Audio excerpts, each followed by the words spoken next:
नमस्कार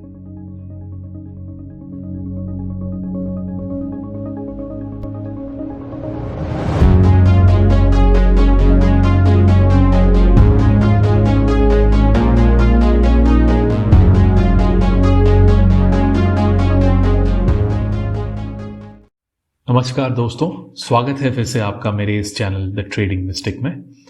अगर आप इस चैनल के बारे में और जानना चाहते हैं तो चैनल इंट्रोडक्शन वाली वीडियो पर क्लिक करें। तो आज की वीडियो में मैं आपको टेक्निकल एनालिसिस पर आधारित 2 ट्रेडिंग स्ट्रेटजीज बताऊंगा। ये दोनों हम टेस्ट करेंगे भारत के नेशनल स्टॉक एक्सचेंज में ट्रेड होने वाले एक स्टॉक पर। इनमें से एक स्ट्रैटेजी लॉन्ग ट्रेड्स के लिए होगा, मतलब हम पहले खरीदेंगे फिर बेचेंगे, और दूसरा होगा शॉर्ट ट्रेड्स के लिए, जहां पर हम पहले बेचेंगे फिर खरीदेंगे। इनके बैक टेस्ट रिजल्ट्स भी मैं शेयर करूंगा, मतलब इन दोनों स्ट्रैटेजीज ने पिछले कई सालों में कैसे परफॉर्म किया है और चार्ट के माध्यम से कैसे ट्रेड लिया जाता है, इसका 1 या 2 उदाहरण आपको देखने मिलेगा। हम कुछ और एनालिसिस भी करेंगे यहां पर, जैसे दोनों स्ट्रैटेजीज को एक साथ चलाया जाए तो क्या होता है और बैक टेस्ट रिजल्ट्स में क्या बदलाव आता है। इस वीडियो में मैं टेक्निकल एनालिसिस के बेसिक्स तो नहीं कवर कर पाऊंगा, जैसे इंडिकेटर होता क्या है, ऑसिलेटर क्या होता है, इनके पीछे का गणित और इनको क्यों बनाया गया है। इन चीज़ों के लिए अलग से मैं वीडियोस बनाऊंगा जल्द ही। तो चलिए आगे बढ़ते हैं हमारे पहले स्ट्रैटेजी के साथ। ये है हमारा पहला ट्रेडिंग स्ट्रैटेजी जिसे मैंने टेस्ट किया है वोल्टास लिमिटेड स्टॉक पर। ये पोजिशनल बाय या लॉन्ग स्ट्रैटेजी है, जिसका मतलब हम स्टॉक को पहले खरीदेंगे फिर कुछ दिनों बाद बेचेंगे। यहां पर हम 3 टेक्निकल इंडिकेटर्स का इस्तेमाल करेंगे। पहला वाला है एवरेज ट्रू रेंज, जिसे कहते हैं ATR, तो हम यूज करेंगे 11 पीरियड वाला ATR। दूसरा है रिलेटिव स्ट्रेंथ इंडेक्स RSI, तो हम यूज करेंगे 14 पीरियड वाला RSI। और तीसरा है एवरेज डायरेक्शनल इंडेक्स, जिसका शॉर्ट फॉर्म होता है ADX, तो हम 14 पीरियड वाला ADX यूज करेंगे। अब देखते हैं ये स्ट्रैटेजी कैसे काम करता है। यहां पर 3 कंडीशंस है। कंडीशन 1 ये कहता है कि करंट ATR वैल्यू 2 दिन पहले की ATR वैल्यू से कम होनी चाहिए, मतलब करंट ATR वैल्यू परसों की ATR वैल्यू से कम होनी चाहिए। कंडीशन 2 ये कहता है कि करंट ADX की वैल्यू पिछले दिन की ADX वैल्यू से कम होनी चाहिए। और कंडीशन 3 करंट RSI वैल्यू पिछले दिन की RSI वैल्यू से कम होनी चाहिए। जब ये 3 कंडीशंस आपके पूरे हो जाएंगे तो आप स्टॉक को बाय करेंगे। अब सवाल ये उठता है कि हम स्टॉक को कब खरीदें और कब बेचें। तो आपको ये स्ट्रैटेजी के कंडीशंस मार्केट क्लोज होने के 5 से 10 मिनट पहले चेक करना होता है, क्योंकि यही समय है जब मार्केट का उतार चढ़ाव कम हो जाता है और आपको अंदाजा होता है कि स्टॉक और इंडिकेटर्स किस प्राइस और वैल्यू पर क्लोज होंगे। तो जैसे ही आपको सिग्नल मिलता है आप स्टॉक को खरीदेंगे और आपको स्टॉक को बेचना है 5वें दिन पर, फिर से मार्केट क्लोज होने के कुछ मिनट पहले। अब हम चार्ट पर देखेंगे कि इस स्ट्रैटेजी को ट्रेड कैसे किया जाता है। आपके सामने है वोल्टास का स्टॉक tradingview.com पर, और यहाँ ऊपर आपको ओपन, हाई, लो और क्लोजिंग प्राइजेस दिख जाएंगे वोल्टास का किसी भी दिन का। और नीचे मैंने तीनों इंडिकेटर्स लोड कर लिए हैं। जो ये पहला वाला है रेड लाइन, ये है ATR और इसकी वैल्यू यहाँ पर रेड पर है। और अगर आप देखोगे तो ये है 11 पीरियड ATR। उसके नीचे जो ब्लू लाइन है ये वाला, ये है RSI, जिसकी वैल्यू यहाँ पर है, और ये है 14 पीरियड RSI।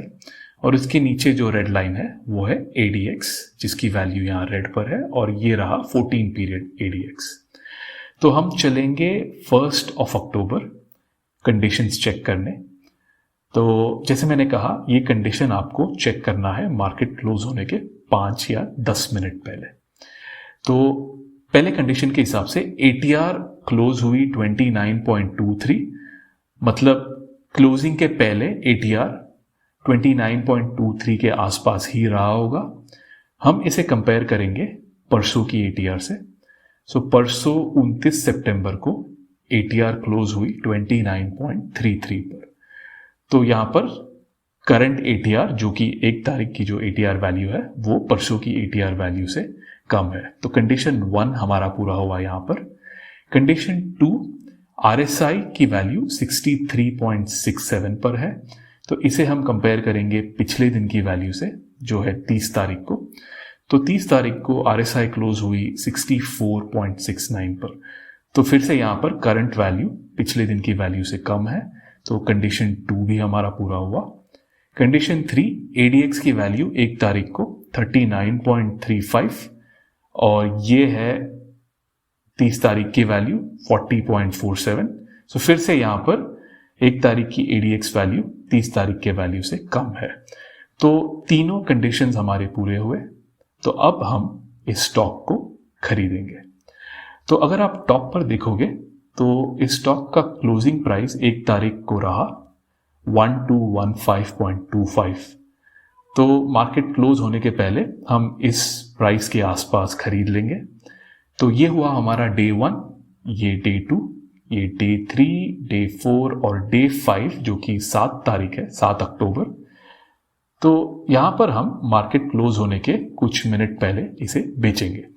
तो टॉप पर क्लोजिंग प्राइस था 1283, तो हम उस प्राइस के आसपास बेचेंगे। तो हमने खरीदा 1215 के आसपास, हमने बेचा 1283 के करीब। तो हमारा प्रॉफिट इस ट्रेड में हुआ 5 से 6% के बीच। ये आपके सामने है बैक टेस्ट रिजल्ट्स वोल्टास के पोजिशनल बाय स्ट्रैटेजी का। तो मैंने बैक टेस्टिंग की पिछले 8 साल के डेटा को यूज करके, जो था 2014 से लेकर 2021 तक। तो हमें टोटल बाय ट्रेड्स मिले 159। हमारा विन रेट या हिट रेशियो रहा 64% से थोड़ा ज़्यादा। मैक्सिमम लॉस हमारा हुआ है एक ट्रेड में 7% का, और मैक्सिमम प्रॉफिट रहा एक ट्रेड में 20% का। इस स्ट्रैटेजी ने हमें क्यूमुलेटिव रिटर्न दिया है 1175% का। कुछ ही देर में मैं आपको ये भी बताऊंगा कि क्यूमुलेटिव रिटर्न मैंने कैसे कैलकुलेट किया। अगर आप देखोगे तो मैंने बाय एंड होल्ड रिटर्न भी बताया है यहाँ पर। बाय एंड होल्ड ये होता है कि इस बैक टेस्ट पीरियड में अगर आप 2014 के स्टार्ट में वोल्टास खरीदते हैं और अगर आप उसे बेचते हैं 2021 के एंड में, तो आपने कमाया होगा 917% का रिटर्न। तो यहाँ पर ऑफ कोर्स मैंने डिविडेंड्स जैसे कॉर्पोरेट एक्शंस को इंक्लूड नहीं किया है, बट फिर भी अगर हम कंपेयर करेंगे तो क्यूमुलेटिव रिटर्न यहाँ पर ठीक ठाक लग रहा है। इसे कहते हैं स्ट्रैटेजी रिटर्न प्लॉट। तो ये जो ब्लू डॉट्स हैं ये सारे हमारे पॉजिटिव रिटर्न्स हैं, यानी कि ये वो ट्रेड्स हैं जहां पर हमारा प्रॉफिट हुआ है, और जीरो लाइन के नीचे जो रेड डॉट्स है ये वो ट्रेड्स हैं जहां पर हमारा लॉस हुआ है। तो यहां पर हम कुछ चीजों का एनालिसिस कर सकते हैं। जैसे अगर आप देखोगे तो हमारे सारे लॉस ट्रेड्स 7% के नीचे ही थे। ठीक है, ये रहा वो ट्रेड जहां पर हमने 7% खोया। और अगर आप देखोगे तो ये है -5% लाइन, तो सारे रेड डॉट्स -5% लाइन के ऊपर ही है, मतलब ज्यादातर हमारे लॉसेस 5% के अंदर ही थे। लेकिन अगर आप प्रॉफिट्स देखोगे तो यहाँ पे ऐसे कई सारे प्रॉफिट्स हैं जहां पर हमने 10% से भी ज्यादा कमाया है। ये देखिए यहाँ पर 4, 5, 6 ट्रेड्स हैं जहां पर हमने 10% से ज्यादा कमाया। ये वो ट्रेड है जहां पर हमने 20% कमाया, ठीक है, जो हुआ 2017 और 18 के बीच में। तो ऐसे ही अगर हम 2020 और 21 का एनालिसिस करते हैं तो ये काफी बढ़िया साल रहा है इस स्ट्रैटेजी के लिए। यहाँ पर सिर्फ 4 ही लॉस वाले ट्रेड्स हैं, जहां पर 3 ट्रेड्स ने तो हमें 5% से कम लॉस दिया है। सिर्फ एक ही ट्रेड है जहां पर हमने 6 या 6.5% खोया है। लेकिन अगर आप प्रॉफिट्स देखोगे तो काफी सारे प्रॉफिट वाले ट्रेड्स हैं, जिनमें से 3 ने हमें 5% से ज्यादा प्रॉफिट दिया है, और यहां पर एक ट्रेड है जिसने हमें 15 और 20% के बीच का प्रॉफिट दिया है। चलिए अब मैं आपको बताता हूं कि क्यूमुलेटिव रिटर्न कैसे कैलकुलेट करते हैं। तो मान लीजिए कि हम इस स्ट्रैटेजी की शुरुआत $100 के साथ कर रहे हैं, और यहां पर हमें हमारा पहला बाई सिग्नल मिल रहा है। तो ये हुआ हमारा डे 1। और जैसे कि आपने सीखा है कि डे 5 पर हम इस स्टॉक को सेल करेंगे। तो चलिए यहाँ पर लिख लेते हैं सेल। तो जब हमें बाई सिग्नल मिला, हमने $100 देकर स्टॉक खरीदा, जिसे हम बेचेंगे डे 5 पर। मान लीजिए कि इस ट्रेड में आपका प्रॉफिट 5% रहा। तो जब आप बेचोगे तो आपका अकाउंट बैलेंस हो जाएगा 105, जो 100 आपने डाले और जो $5 आपने कमाया। अगर इस ट्रेड में आपका लॉस हो जाता है 5% का, तो हमारा बैलेंस हो जाएगा $95। ये तो एकदम सिंपल है। अब मान लीजिए कि हमारा अगला बाई सिग्नल हमें यहां मिलता है। तो यहां पर हमको सारा अकाउंट बैलेंस री इन्वेस्ट करना है। मतलब हम सारा बैलेंस, चाहे वो $105 हो या $95 हो, सारा बैलेंस लगा देंगे स्टॉक खरीदने के लिए। ठीक है। तो आपको यही रूल तब तक फॉलो करना है जब तक आप स्ट्रैटेजी को यूज कर रहे हो। और एक बात का ध्यान मैंने रखा है कि जब आप यहां पर खरीदते हैं, ओके, इस ट्रेड का उदाहरण लेते हैं। हमने यहां पर खरीदा, तो ये हुआ डे 1। तो हमने सारा बैलेंस लगा दिया स्टॉक खरीदने के लिए। तो डे 2, 3 और 4 हमारा बैलेंस तो 0 होगा। ठीक है। तो इन दिनों अगर आपको कोई ट्रेडिंग सिग्नल मिल रहा हो स्ट्रैटेजी के हिसाब से, तो उन पे आप ध्यान नहीं देंगे और उनको इग्नोर करेंगे। ठीक है। तो ऐसे ट्रेड करते करते अगर समझिए कि कुछ दिनों बाद आपका बैलेंस हो जाता है $500, तो आपने जो $100 लगाया वो अब $500 हो गया। तो इसका मतलब आपका रिटर्न हुआ 400%, और इसे कहते हैं क्यूमुलेटिव रिटर्न। आगे बढ़ते हैं दूसरे स्ट्रैटेजी की तरफ। हमारा दूसरा ट्रेडिंग स्ट्रैटेजी पोजिशनल सेल या शॉर्ट स्ट्रैटेजी है। इसका मतलब आप पहले बेचेंगे, फिर कुछ दिनों बाद खरीदेंगे। अगर आपको इसे कैश इक्विटी सेगमेंट में ट्रेड करना हो, तो आपके पास स्टॉक होना चाहिए पहले से, ताकि आप उसको बेचें और फिर वापस खरीदें। अगर ऐसा नहीं है तो आपको डेरिवेटिव सेगमेंट में, फ्यूचर्स में ट्रेडिंग करना होगा। तो हम इस स्ट्रैटेजी को फिर से टेस्ट करेंगे वोल्टास लिमिटेड स्टॉक पर, और यही 3 इंडिकेटर्स का इस्तेमाल करेंगे। 11 पीरियड ATR, 14 पीरियड RSI और 14 पीरियड ADX। इस स्ट्रैटेजी के भी 3 कंडीशंस है। कंडीशन पहला, ADX की जो करंट वैल्यू है वो 45 से ज्यादा होनी चाहिए। कंडीशन 2, ATR की करंट वैल्यू पिछले दिन की वैल्यू से कम होनी चाहिए। और कंडीशन 3, RSI की करंट वैल्यू 40 से ज्यादा होनी चाहिए। तो जब ये 3 कंडीशंस पूरे होंगे, हम स्टॉक को बेचेंगे या फिर फ्यूचर्स बेचेंगे। इन कंडीशंस को हम मार्केट क्लोजिंग के 5 से 10 मिनट पहले चेक करेंगे, और जैसे ही हमें सेल सिग्नल मिलता है हम बेचेंगे, और खरीदना है 5वें दिन फिर से मार्केट क्लोजिंग पर। यह मैंने वोल्टास का चार्ट लोड कर लिया tradingview.com पर, और हमारे पास तीनों इंडिकेटर्स भी हैं, ATR, RSI और ADX। चलिए चलते हैं 18 अक्टूबर को कंडीशंस टेस्ट करने। तो हमारा पहला कंडीशन ये कहता है कि ADX की जो वैल्यू है 18 को 45.74 पर, ये 45 से अधिक है। देखिए 45.74 क्लोजिंग वैल्यू थी, मतलब क्लोजिंग के 5 मिनट पहले 45.7 के आसपास ही रहा होगा। तो इसके हिसाब से हमारा कंडीशन 1 पूरा हुआ। कंडीशन 2 ये कहता है कि जो करंट ATR वैल्यू है 18 को 31.68, पिछले दिन की वैल्यू 31.91 से कम है। ठीक है। तो कंडीशन 2 भी हमारा पूरा हुआ। कंडीशन 3, RSI की वैल्यू 18 को 76.82 पर थी, जो 40 से ज्यादा है। तो कंडीशन 3 भी हमारा पूरा हुआ। तो इसके हिसाब से हम स्टॉक या फ्यूचर्स अब बेचेंगे। ठीक है। तो अगर आप टॉप पर देखोगे तो क्लोजिंग प्राइस थी इस स्टॉक की 1337.70 पर। तो हम उस प्राइस के आसपास बेचेंगे। अगर आप फ्यूचर्स में बेच रहे हो तो आपको फ्यूचर्स प्राइस चेक करना होगा। तो चलिए, ये हमारा हुआ डे 1, ये डे 2, यहाँ डे 3, डे 4 और डे 5 22 अक्टूबर को हम स्टॉक को फिर से खरीदेंगे। तो क्लोजिंग प्राइस था 1177.05 22 अक्टूबर को, तो उस प्राइस के करीब हम उसे खरीद लेंगे। तो हमने बेचा 1337 पर, हमने खरीदा 1177 पर, तो हमारा प्रॉफिट इस ट्रेड में रहा 12% के करीब। ये आपके सामने है इस शॉर्ट स्ट्रैटेजी के बैक टेस्ट रिजल्ट्स।